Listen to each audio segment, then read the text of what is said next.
Arsenal strikers struggle is going to get even worse from this point on, because everyone knows that Arsenal need a striker. Everyone knows Arsenal are lacking firepower. Everyone knows Arsenal just don't have it up front anymore. And who's to blame? Mikel Arteta? Well, I'm Ty Knight here for TK24 Sports. If you're new to the show, like, subscribe, turn on notifications so you don't miss a show every time we upload. We're going to get into this one today, and ready, brace yourself, because the news I'm going to give you may just hurt even more. Now, Mikel Arteta, of course, went into this season without a bona fide, recognised striker, and this is now playing and wreaking havoc on the Arsenal squad. But it's not wreaking havoc on Mikel Arteta in a sense of what he believed in is pretty much still coming true. What he didn't anticipate was Bukayo Saka going down, Jesus going down. And that was his miscalculations, just like his buddy over at Manchester City when they just went with Haaland and they sold Julian Alvarez. And then when the goals started drying up, when the win started drying up, he then realised, I made a mistake here. I need to fix that. And they did this January transfer window by signing another striker. It may so, let's say, backup for Erling Haaland, but it's still a striker who's willing to come in and play second fiddle, knowing he's going to get some reps, going to get some minutes to help Manchester City and their quest, not to win the Premier League, but to go on and try and win the Champions League at least, or the FA Cup. So, why doesn't Mikel Arteta learn from his mistakes? Or maybe he has, and this is why he's now in this situation. He now realizes going light into this season without a recognised striker is going to be a problem. Arsenal are the third highest goal scorers in the Premier League, believe it or not, without a recognised goal scorer. That is unbelievable in that measure. Well, Arsenal fans are still jumping over Mikel Arteta, saying they need a striker, they need a striker. In Mikel Arteta's eyes, if Gabriel Jesus didn't go down and if Saka didn't go down, he would have went and go look for a striker, a forward player. He wouldn't have done it. He would have still believed in his course, because being the third highest goal scorers in the Premier League without a recognised goal scorer, he would have been proven right in his defence. He would have thought, well, Kai Havertz, who scored 13 Premier League goals last season, I'm thinking he can score 20 league goals this season. That's why he didn't go for a Premier League striker. It wasn't because no one was available. He was going for Šeško. What the stories he told to Šeško was, you're not going to be number one. You're going to be competing with Havertz to be the number one striker or get your minutes. And then Šeško was like, well, what's the point of doing that? I'm at Leipzig right now. I'm going to get my minutes. I'm going to get my reps in. I'm going to be able to keep on improving week in, week out, rather than come to Arsenal. And what do I sit on the bench for 3, 4, 5 games in a row? And then Havertz doesn't score. Maybe he doesn't score. And then what do I do? My elevation into a first team becomes not there, really and truly. It's just not going to be there. So now Arsenal are going to go to Šeško and start having a conversation, even though his representatives have come out just now, even though it was reported that, yeah, Arsenal gone for to RB Leipzig and offered an obligation with a loan move. Well, a loan move with an obligation, but RB Leipzig won a loan move with mandatory fees. And that whoever, when that person reported it, who works for the United Stands, people saying, oh, he's credible. That's not credible. That's not a credible source, because in moments later, of course, it got rebuffed. When I say rebuffed, that story just got dismantled straight away. David Ornstein came out and said, it's not possible. It's never going to happen. He's not leaving. But if a big fee comes in, then that could change his mind. Now, this is where it becomes difficult now for Mikel Arteta and Arsenal. If they really want Šeško, whether it's going to be now or it's going to be in the summer, they're still going to ask for the same amount of money. Believe me, they're going to ask for the same amount of money. The difference is you're just going to have to pay a bit more on top now, because you're going to disrupt their season with 2 weeks to go in a January transfer window, and they won't have enough time to fulfill and get another striker in. But more than likely, RB Leipzig always has a great scouting network. They now got Jurgen Klopp there as well, directing not just RB Leipzig, but that's the Red Bull franchise of sports in football. Arsenal also have Dusan Vlahovic.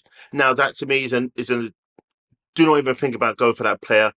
Just leave him there at Juventus and let his contract run out, and then see where he ends up. More than likely in AC Milan or something like that later on a free transfer, because Juventus don't want him no more. They already signed PSG's Moani on loan to the end of the season with no obligation to buy. So Vlahovic's minutes is pretty much all but done at Juventus. But then again, if Vlahovic changes his mind and says, okay, I'll come to Arsenal on loan, Juventus can then think about, okay, we can get him off the books for 5 months. That's 5 months of worth of wages at 190,000 euros per week we can save. But to Arsenal, do you take a player that's going to come in on loan, that's going to be miserable, who didn't want to come to you in the first place when you was chasing him, and he knows he's only there because he can't get a starting place over at Juventus? But why would Arsenal go for a player that the original club went after another player to bring in to play over Vlahovic? So there's something there that maybe he is wasteful, that he's not that great in front of goal. He's just a Kai Havertz with a bit more pace and a bit more stronger and a better leap in the air. Doesn't mean he scores more goals. Same as Šeško, though. Šeško, in that vein, what I'm saying is he's not the most clinical striker. He's only 21 years old. I don't expect him to be clinical. Haaland wasn't even clinical at 20 years old, let alone 21 years old. But Šeško does have promising attributes to him from what it seems. But can you convince Šeško to leave RB Leipzig to come over to Arsenal and be the starting striker? You might be thinking, Ty, isn't there one more person out there? There's tons of strikers out there. Again, you got Viktor Gyökeres. And why Gyökeres didn't come to Arsenal? Again, because Mikel Arteta couldn't give anyone reassurance they're going to be the number one over Kai Havertz. Pretty much like Emi Martinez, when Arteta used him because Leno got injured, and then when Martinez was one of the saviours for Mikel Arteta to get a trophy, the only trophy, the FA Cup, when it came to signing another contract because it was running low before he was sold to Aston Villa, Martinez wanted reassurance he was going to be number one. And Mikel Arteta, in his stupid, idiotic way, said, I can't promise you that. I can't promise you that. So he went. And I think this is the thing with Mikel Arteta. If he doesn't really fancy you, he's not going to make you any promises at all that you're going to get minutes, you're going to be the starting number one. If he thinks that you're not capable of doing it, he doesn't give you that reassurance. And I think that is just Mikel Arteta's downfall. A lot of you may be thinking, well, maybe it's good to have a manager who's not going to promise minutes, but then again, maybe be a manager and kind of bend the truth a little bit by saying, yeah, as long as you keep on playing well, why wouldn't you be number one? And the worst thing about it, he sold Martinez, he sold Leno, and then he brought in Aaron Ramsdale to replace Leno. And then you go and sell Aaron Ramsdale for David Raya. I mean, make it make sense. I can't sometimes. And that's the problem with Mikel Arteta. Sometimes you just cannot make sense of his sense. Mikel Arteta is a bit all over the place when it comes to signings. He's a bit all over the place in terms of what he wants from our point of view, but his point of view, to him, it makes sense. To him, it makes sense with Kai Havertz starting to be the striker for this season, even though he brought him in to be a replacement for Granit Xhaka. Arsenal's problem up front is alarming, but to be the third highest goal-scoring team in the Premier League without a recognised striker, I guess he kind of has a point in what I want to do does work. If the team scored more goals, we wouldn't be in a situation of conversation of more strikers, we need someone more clinical. If Havertz took majority of his chances, he would be on about at least 15 Premier League goals this season. By now, I'm serious with that. He would be with an Alexander Isak. And talking about an Isak, as I quickly transition into that one, you know, Isak wasn't as prolific as he is now when he was over at Real Sociedad. He really was. It was like 145 games and he only scored 54 goals. He wasn't clinical. And at the time, if Arsenal went in for that particular Isak, which people are saying that we should have gone for, not a lot of people would have said, oh, I don't think this is going to be the finished article. This is going to be the striker that we need.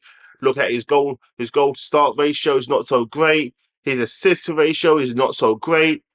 Whereas now, you look at him for what the goals he has scored in the Premier League, we are thinking, that's what we need. He's good. He's quick. But Šeško kind of has the attributes that Isak has at a younger age. He has the quick feet. He has the pace. He has a jumping power. So maybe that's why Arteta's going to go over him, back in for him for Šeško in the summer. He's not going to go for Isak. He's just not. Why would you spend 120 to 130 million on that striker when you can get this striker for about 75 million euros, which will equivalent to what, 65 to 60 million pounds?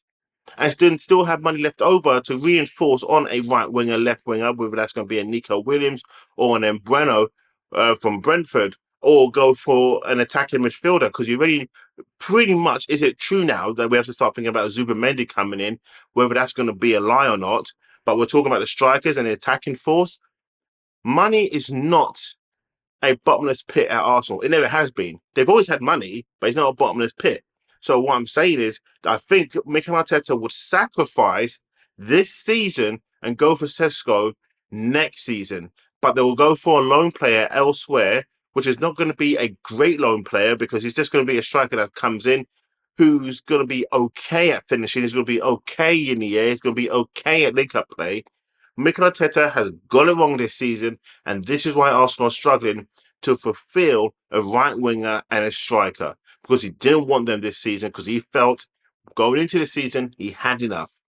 He had enough. It's not like money wasn't available, because it was proven going after Šeško the money was available. It's just Mikel Arteta couldn't choose the words carefully to convince the young man to come in this season.